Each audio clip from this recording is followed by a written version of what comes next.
queria convidar, então, nós vamos ter agora o segundo painel sobre o presente e o futuro da educação pública catarinense em tempos de Covid. Para esse painel, nós vamos ter duas falas. Tá? Eu vou convidar primeiro uma, depois a outra, mas eu vou anunciar as duas agora. Né? Nós vamos ter a primeira fala, que eu já quero convidar para abrir a câmera, né? Da Larissa Rodrigues. Né? Vou apresentar a Larissa. A Larissa é licenciada em Ciências Biológicas pela Universidade Federal de Santa Catarina, mestre em Educação Científica e Tecnológica, também pela UFSC.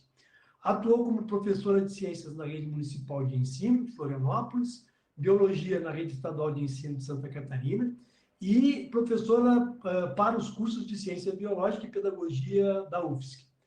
Atualmente é doutoranda do Programa de Pós-Graduação de Educação Científica e Tecnológica da Universidade Federal, da UFSC, onde realiza pesquisas junto ao grupo CASUNO, Pesquisa e Educação em Ciências Biológicas. Após a Fernanda, nós vamos ter, após a Larissa, Rodrigues, nós vamos ter conosco a professora Maria Fernanda Diogo, que eu vou apresentar com mais tempo, quando eu a convidá-la para vir. Larissa, tenha um bom dia, obrigado por ter aceito o convite, né, da organização deste seminário regional, sobre os impactos da pandemia nas políticas educacionais, né? E queria te dizer o seguinte, nós estamos aqui neste seminário virtual, nós temos mais de 70 pessoas neste momento nos assistindo, neste seminário que vai ocorrer hoje pela manhã e pela tarde aqui nesta rede. Um bom dia para ti, vamos fazer isso para a gente combinar aqui, a gente dá uns 25 minutos, de 20 a 25 minutos para te fazer uma fala. Eu vou anotar os comentários e as indagações que as pessoas têm a sua fala no YouTube. Peço a todas e todos que postem os comentários, né? E façam as indagações. Depois eu chamo a professora Maria Fernanda, né? E aí a gente faz o debate ao final, a posterior às duas falas. Tudo bem? Então, deixo contigo, Larissa. Um bom dia, um bom seminário para a gente. Não estou te escutando, Larissa. Perdão.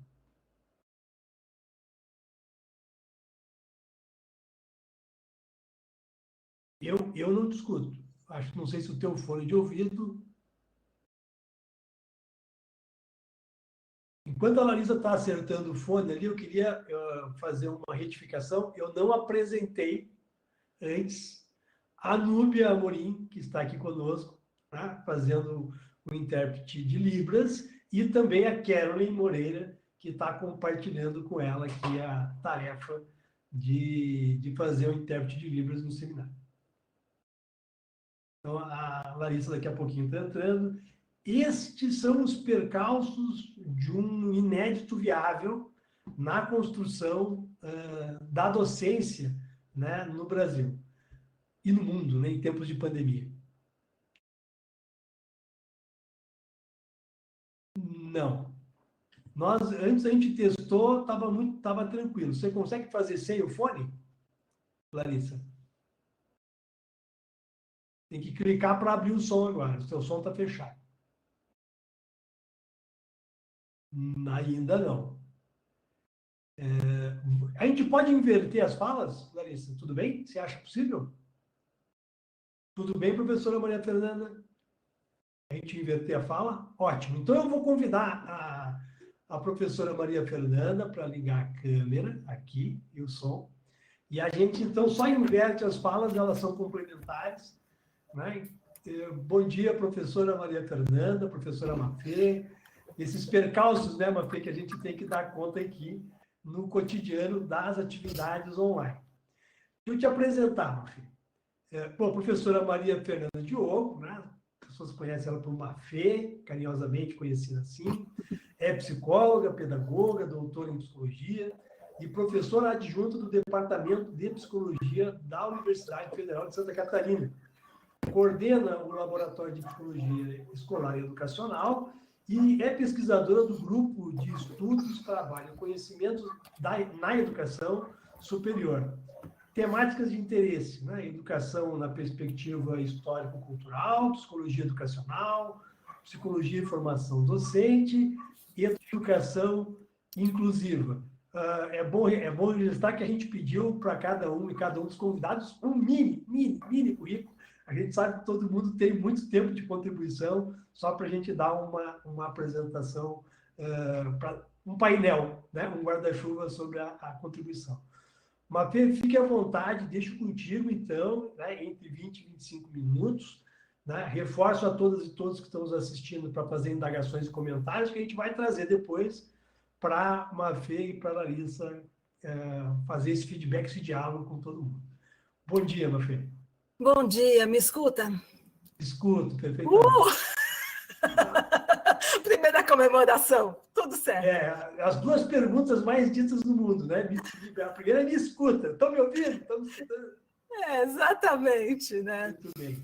Vamos lá. Bom dia a todos, todas e todes. Demarcando princípios inclusivos, eu vou começar me descrevendo. Sou uma mulher branca, eu tenho 53 anos, cabelos castanhos curtos com muitos fios brancos na frente, eu uso óculos, estou vestindo uma camiseta mostarda, um colar de contas pretas, eu estou sentada numa cadeira escura na sala da minha casa. Eu tenho um sinal atribuído pela comunidade surda, o meu sinal é este. Agradeço muito o convite para estar aqui participando. Esse lugar de fala é um lugar de implicação e esse é o nosso trabalho enquanto professores e militantes de uma educação emancipadora. O que eu quero apresentar para vocês é uma pesquisa que problematizou a adoção do ensino remoto pelas escolas de educação básica em função da pandemia de Covid-19. Quando nós analisamos o impacto dos processos educativos, o que nós observamos? Por um lado, este formato remoto, ele foi a saída encontrada por muitos países para que a educação chegasse aos estudantes neste contexto de afastamento social. Contudo, no Brasil, as ações efetivadas pelo governo federal não foram capazes de incluir a todos os estudantes, principalmente aqueles estudantes em situação de vulnerabilidade econômica e social.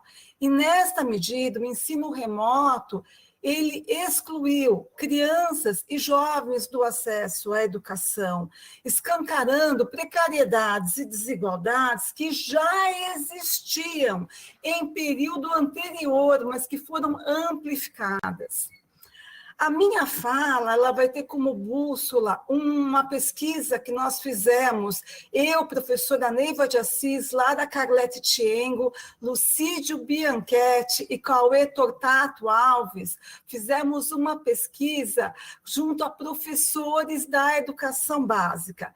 Os dados foram colhidos de 6 a 31 de julho de 2020, esse estudo ele teve uma metodologia qualitativa e exploratória e buscou reconhecer os sentidos atribuídos pelos docentes, pelas docentes, ao ensino remoto, que na época estava recém-instaurado e ainda não era completamente dominado pelos docentes. O questionário ele foi disponibilizado pela plataforma Google Forms. Nós usamos uma abordagem por conveniência, ou seja, responderam ao questionário aqueles professores que se interessaram pela temática. Nós obtivemos 204 respostas de professores da educação básica, a maioria mulheres, 80,4%, professoras do ensino público, 86% dos respondentes eram professores de todos os níveis do ensino público. Mas antes de apresentar especificamente os dados desta pesquisa, eu gostaria de fazer uma digressão contextualizando o ensino remoto e a pandemia na época da coleta de dados. Bom, em 17 de março de 2020 foi publicada a primeira portaria que autorizou a substituição do ensino presencial por atividades digitais. E em 1º de abril, uma medida provisória liberou as instituições de ensino do cumprimento dos 200 dias letivos previstos na LDB. Contudo, ela manteve a carga horária de 800 horas obrigatórias. Nesta medida, esta medida provisória, ela acabou fazendo com que as escolas que ainda não tinham aderido ao ensino remoto fizessem com urgência para não ficarem em formato ilegal. Quando nós findávamos a coleta de dados, tinham mais ou menos 100 dias de suspensão de aulas presenciais. A pandemia começava a se avultar. Em 30 de julho de 2020, tínhamos 92.500 óbitos e 2,5 milhões de cidadãos infectados. Esse número é irrisório quando a gente pensa o que temos hoje, mas naquela época já começava a dar um grande medo. E foi nesta conjuntura político-sanitária envolta em grandes incertezas e precariedades que nós propusemos este estudo aos professores. Eu gostaria aqui de apontar a generosidade dos docentes. Eles compartilharam conosco de uma forma muito íntegra e humana os seus sentimentos relacionados ao ensino remoto. Ainda é preciso, antes de entrar nos dados específicos da pesquisa, contextualizar a constrição orçamentária que assola a educação, pois muitas das precarizações que foram apontadas pelos docentes, elas não se iniciaram na pandemia. Em 2016, foi aprovada a Emenda Constitucional 95, determinando um novo regime fiscal e congelamento de gastos por 20 anos. Alguns setores da economia foram mais afetados do que outros, e educação e saúde foram afetados em cheio. Justamente aquela parcela da população que mais necessita de ações governamentais, que é a parcela mais pobre, foi a mais afetada. A Emenda 95, ela inviabilizou a plena execução do Plano Nacional de Educação e fez com que o abandono e a evasão, que são assuntos que já eram conhecidos das escolas brasileiras antes da pandemia, se amplificasse por conta do desmonte das políticas públicas voltadas à educação. Só a Emenda 95 foi responsável pelos resultados da educação durante a pandemia? Não. Durante a suspensão das aulas presenciais, infelizmente, não foram implementadas ações efetivas para ampliar o alcance do ensino remoto. O Ministério da Educação reduziu recursos, não foram implementados programas emergenciais consistentes de apoio aos professores, aos estudantes, às escolas, às universidades. Ao contrário, o MEC fechou 2020 com a menor dotação orçamentária desde 2011. Matéria publicada na revista Carta Capital em 23 de julho de 2021 apontam que foram destinados para a pasta 143 bilhões de reais, mas só 81% desse dinheiro efetivamente foi empregado. Bom, com investimentos aquém do necessário, a educação simplesmente não chegou a boa parcela da população. É muito importante a gente ter esse contexto político, social, como pano de fundo, porque costumeiramente os docentes, eles são responsabilizados individualmente ou como categoria pelos resultados da educação. E aqui eu gostaria muito de citar uma fala que é da época da coleta de dados. Foi uma entrevista para o jornal Estado de São Paulo, em 24 de setembro de 2020, do ministro da Educação, Milton Ribeiro. Ele fez um discurso insultando os 2.200.000 professores da educação básica. Ele disse, abre aspas, hoje, ser um professor é ter quase uma declaração que a pessoa não conseguiu fazer outra coisa. Fecha aspas. Esse não é um discurso isolado, ele reflete a desvalorização social da nossa categoria. Nesta mesma entrevista, o ministro Milton Ribeiro eximiu o MEC de colaborar no enfrentamento dos reflexos da pandemia. Vou citar a fala dele, abre aspas, não temos o poder de determinar coisa alguma sobre as escolas no contexto da pandemia. Bom, se o MEC não tem esse poder, não sei quem teria. Então, era esse o cenário enfrentado pelos docentes durante o ensino remoto. Para este seminário, eu separei alguns relatos de professores e professoras do ensino público que abordam a relação entre ensino remoto e desigualdade social. Os docentes, eles relatam falta de condições básicas para muitos de seus alunos e o pouco acesso a recursos tecnológicos e internet, vulnerabilidades estas que provocaram um baixo engajamento nas atividades remotas. Nesse período, basicamente, nós tivemos duas formas de acesso aos conteúdos.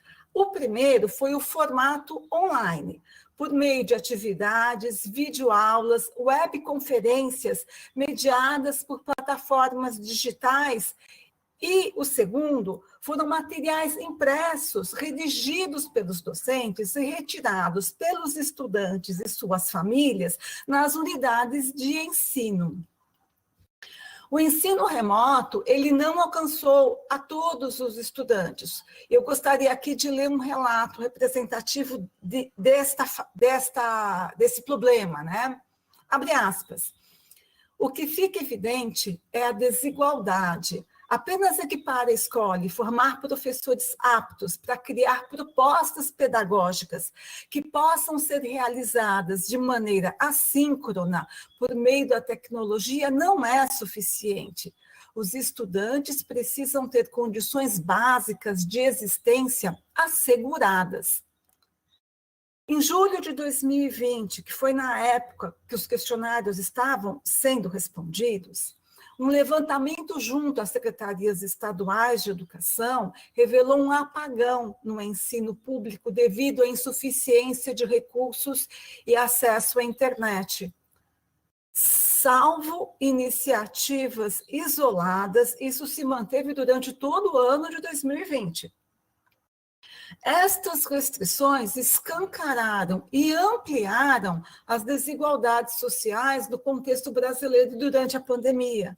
Eu gostaria aqui de ler uma outra fala de um docente. Abre aspas. Temos clareza de que a grande maioria do nosso público não tem acesso às ferramentas usadas no ensino virtual, como acesso à internet, aparelho de celular que suporte as plataformas, ou mesmo um PC ou tablet para fazer as atividades e enviá-las aos professores para correção e devolutiva.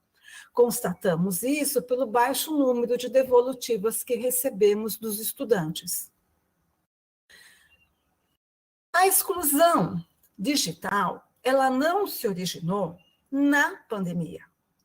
Dados extraídos da Pesquisa Nacional por Amostra de Domicílios, a PNAD, do IBGE, em 2018, revelam que cerca de 25% da população com 10 anos de idade ou mais não acessou a internet naquele período. Uma matéria publicada na Carta Capital em 23 de julho de 2021 aponta que 4,3 milhões de estudantes não têm acesso à internet.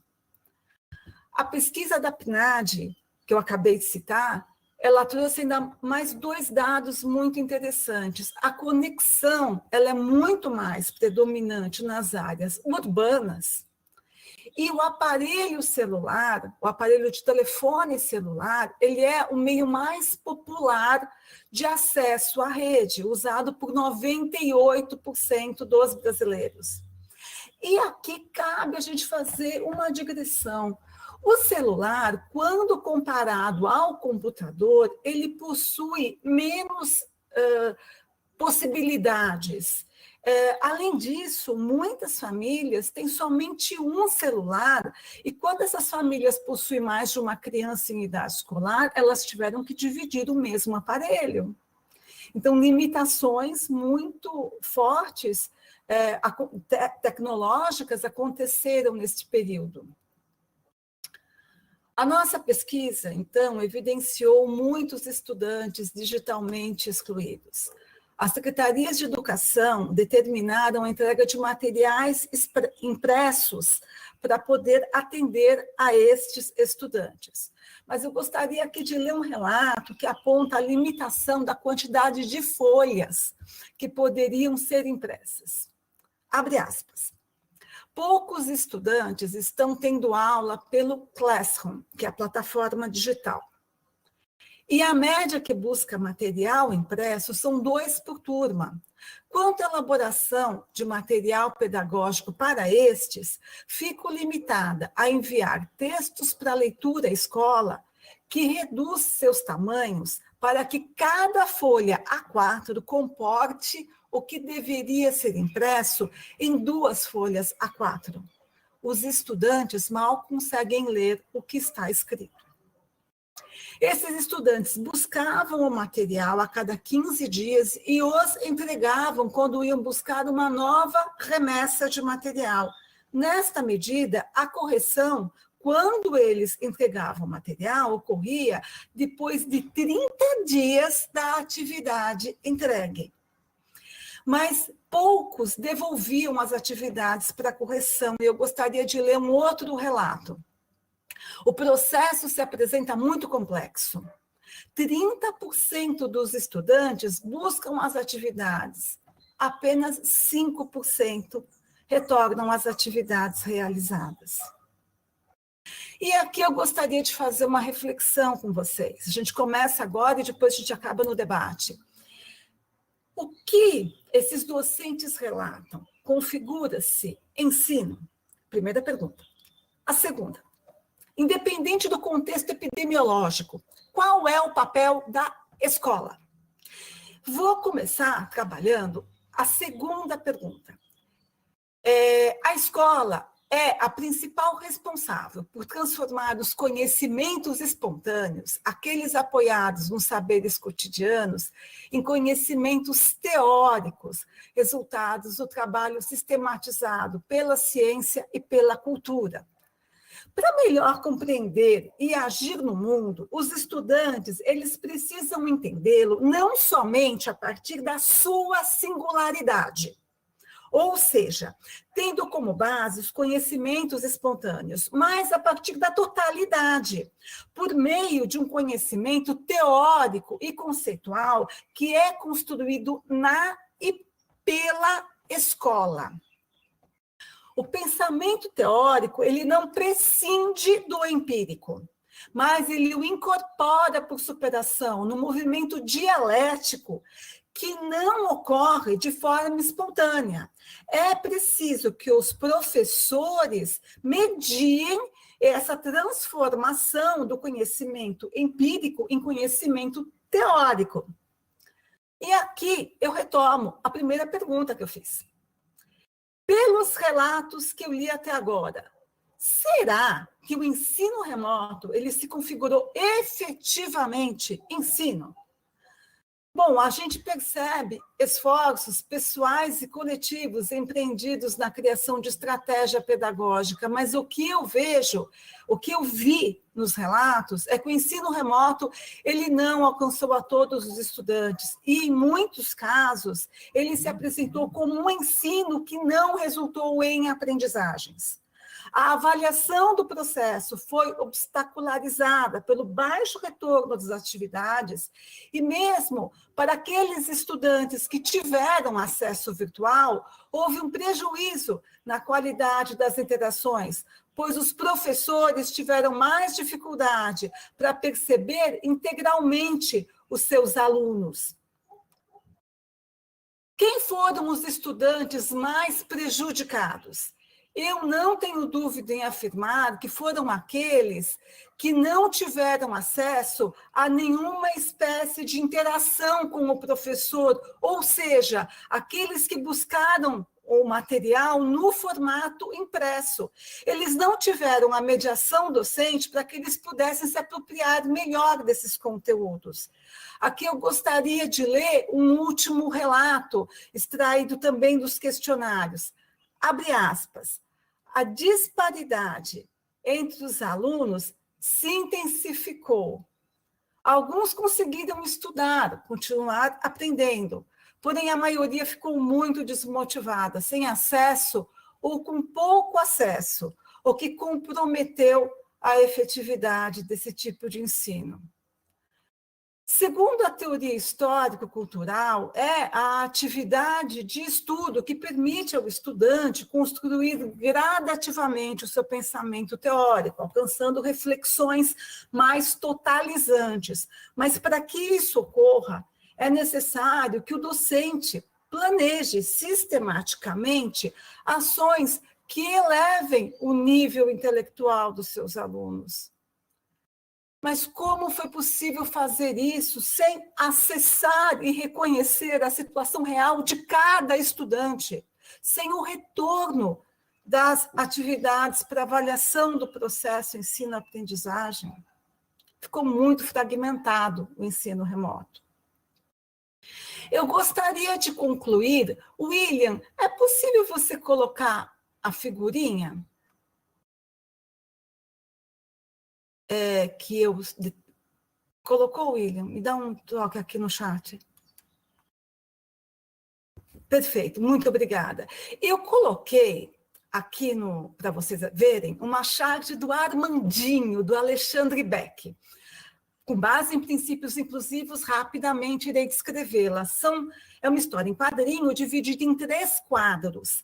4 crianças em uniformes escolares são os personagens.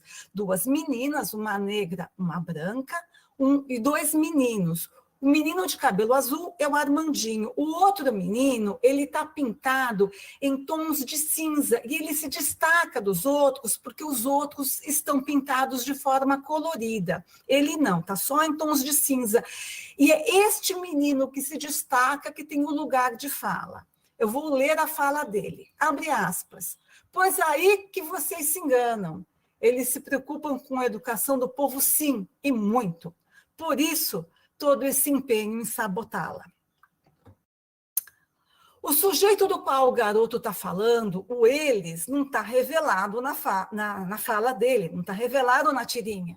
Mas quando eu leio essa tirinha reconhecendo que o ensino remoto, ele fez com que a educação democrática se fizesse impossível na pandemia, posto que este cenário agravou desigualdades educacionais e não garantiu o acesso às aprendizagens, a qualidade ou a igualdade de educação para todos e todas, eu relaciono o eles ao governo federal e ao Ministério da Educação.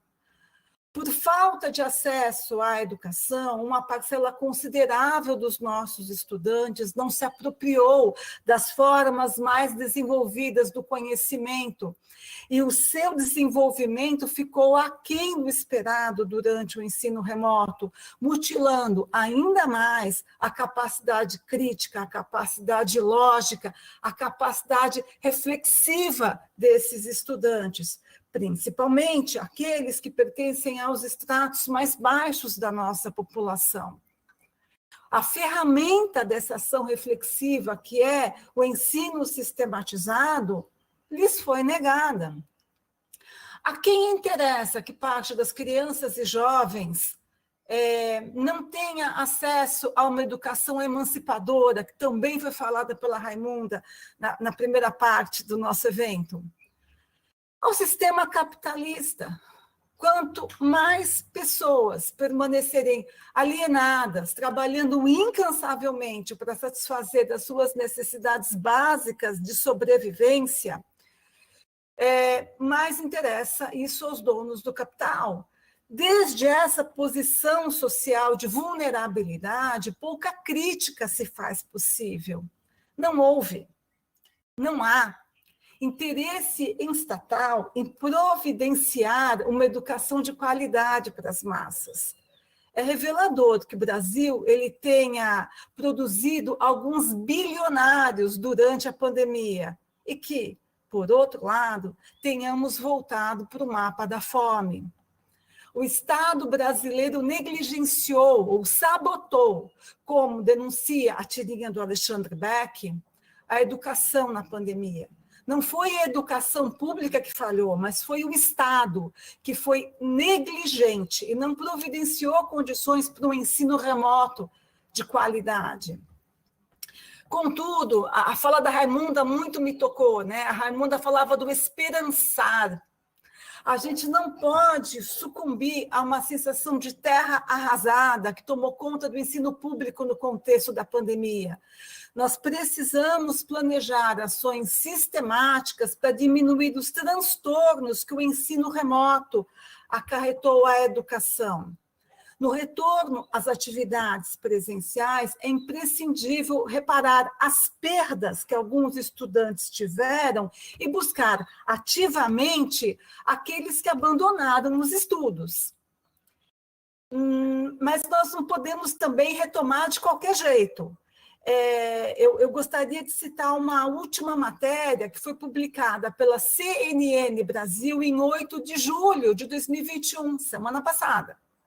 O nosso ministro da Educação, Milton Ribeiro, ele disse que passou vergonha em uma reunião do G20 sobre a volta às aulas e anunciou medidas para estabelecer o pronto retorno dos alunos às escolas. Se as medidas propostas pelo senhor Milton forem investir em infraestrutura, condições sanitárias, formação docente, tecnologia e vacinar a todos, todas e todes, tudo bem, a gente vai estar falando a mesma língua. O que ele não pode é delegar mais uma vez às escolas a responsabilidade única e exclusiva, né, pela retomada do ensino. Nós precisamos de projetos e políticas educacionais que busquem uma educação includente e democrática. E isso é urgentíssimo nesse momento. Era isso que eu tinha. Eu espero que a minha colega Larissa tenha conseguido restabelecer. Márcio, Sim, passa a palavra. Te agradecer, viu, por poder ter, né, alterado a ordem, te agradecer por você ter se prontificado generosamente a essa mudança. Imagina, tem estamos alguns comentários aqui, mas que eu vou deixar para fazer, Mafê, após a fala da Larissa, para a gente engatar aí um feedback do conjunto da mesa.